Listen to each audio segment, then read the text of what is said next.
प्रिय श्रोताओं नमस्कार।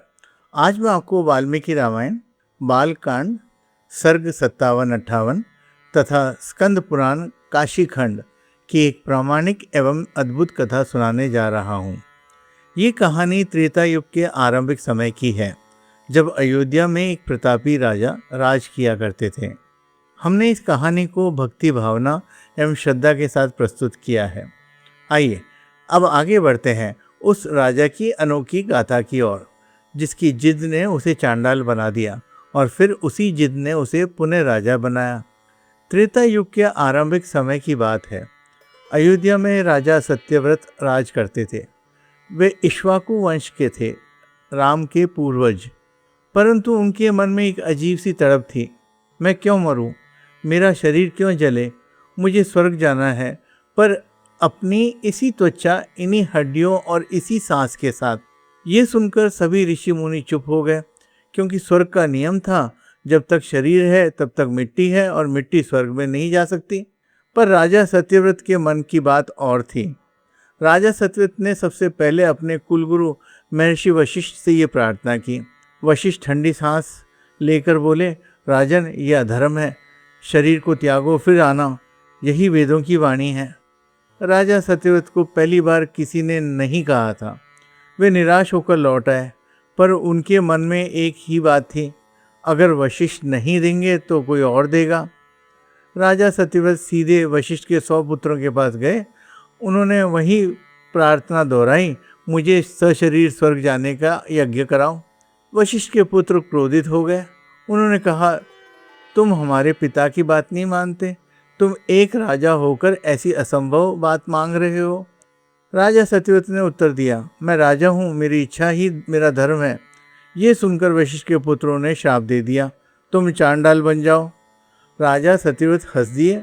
उन्हें लगा, श्राप तो बातों ही बातों में दे दिया, कुछ हुआ नहीं।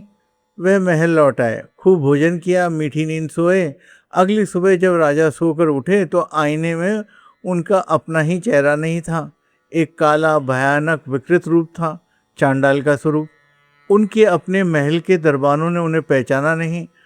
उन्हें बाहर धकेल दिया गया। राजा सत्यव्रत, जो कल तक अयोध्या के स्वामी थे, आज जंगलों में भटक रहे थे, भूखे प्यासे नंगे। फिर श्रोताओं, अब जानते हैं कि इस राजा का नाम त्रिशंकु कैसे पड़ा। जब राजा सत्यव्रत चांडाल रूप में जंगलों में भटक रहे थे, तब उनके पूर्वज और पुरोहितों ने उनकी स्थिति पर विचार किया। उन्होंने कहा, इस राजा ने 3 ऐसे कार्य किए हैं जो शंका यानी पाप और संदेह के पात्र हैं। वे 3 कार्य कौन से थे? पहला, उन्होंने अपने कुलगुरु वशिष्ठ की आज्ञा का उल्लंघन किया। दूसरा, उन्होंने वशिष्ठ के पुत्रों ब्राह्मणों का अपमान किया। तीसरा, उन्होंने वेदों के विरुद्ध सशरीर स्वर्ग जाने की असंभव इच्छा की। इन तीनों शंकाओं के कारण राजा सत्यव्रत निशंकु कहलाए। एक अन्य व्याख्या ये भी है, त्रि का अर्थ 3 और शंकु का अर्थ वह खूंटा जिस पर लटकाए जाए, यानी जो 3 तरह से अटका हुआ हो, न यहाँ का, न वहाँ का, न बीच का। तो प्रिय श्रोताओं, राजा सत्यव्रत अब त्रिशंकु बन चुके थे। अब आइए इस कहानी के सबसे महत्वपूर्ण भाग पर। त्रिशंकु चांडाल अवस्था से कैसे मुक्त हुए और पुनः राजा कैसे बने। शापग्रस्त त्रिशंकु जंगलों में भटक रहे थे। उन्होंने सुना कि स्कंद पुराण के अनुसार हाटकेश्वर क्षेत्र, वर्तमान माउंट आबू के पास में एक अत्यंत पवित्र तीर्थ है, जिसे पाताल गंगा या जहानवी का जल कहा जाता है। ऐसी मान्यता थी कि इस जलाशय का जल सीधे पाताल लोक से आता था और ये अत्यंत पवित्र था। कहा जाता था कि इस जल में स्नान करने से मनुष्य के सभी पाप नष्ट हो जाते हैं और सभी मनोकामनाएं पूरी होती हैं। त्रिशंकु ने उस तीर्थ की ओर प्रस्थान किया। वे भूखे प्यासे थके हारे उस पवित्र जलाशय के किनारे पहुंचे। उन्होंने बिना किसी संकोच के उस पाताल गंगा में स्नान किया और फिर चमत्कार हुआ। जैसे ही वे जल से बाहर निकले, उनका शरीर पुनः राजसी, दिव्य और सुंदर हो गया। चांडाल का कालापन, विकृत रूप, फटे वस्त्र सब गायब हो गया।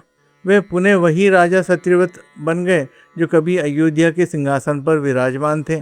तीर्थ के जल ने श्राप का प्रभाव समाप्त कर दिया था। त्रिशंकु या अब कहें राजा सत्यव्रत ने अपने नए स्वरूप को देखा। उनकी आंखों में आंसू थे। उन्होंने उस तीर्थ को प्रणाम किया, पर उनके मन में वही इच्छा फिर से जाग उठी, मैं इसी शरीर से स्वर्ग जाना चाहता हूँ। हाँ प्रिय श्रोताओं, चांडाल अवस्था से तो वो मुक्त हो गए थे, पर उनकी इच्छा मुक्त नहीं हुई थी। वे अब पुनः राजा थे। उन्होंने सोचा, वशिष्ठ ने नहीं कहा, वशिष्ठ के पुत्रों ने श्राप दिया, पर अब मैं फिर से राजा हूँ। अब मैं किसी और को ढूंढूंगा जो मेरी इच्छा पूरी कर सके। और फिर जंगल में भटकते हुए उनकी भेंट हुई ऋषि विश्वामित्र से। विश्वामित्र पहले राजा थे, फिर तपस्वी बने। वे जानते थे कि इच्छा कितनी बड़ी होती है, और सबसे बड़ी बात, वे नहीं सुनने के आदी नहीं थे। त्रिशंकु ने उनके चरण छुए और कहा, प्रभु मेरी एक ही याचना है, इसी शरीर को स्वर्ग ले चलो। विश्वामित्र ने आंखें खोली, एकटक देखा, फिर हंसे। राजन, तुम्हें पता है तुम क्या मांग रहे हो? हाँ, त्रिशंकु ने कहा, यही मेरी जिद है। विश्वामित्र ने कहा, अच्छा तो मैं तुम्हारी जिद को सिद्धि दूंगा। अब अगली कहानी में हम जानेंगे त्रिशंकु का स्वर्ग और विश्वामित्र की शक्ति के बारे में।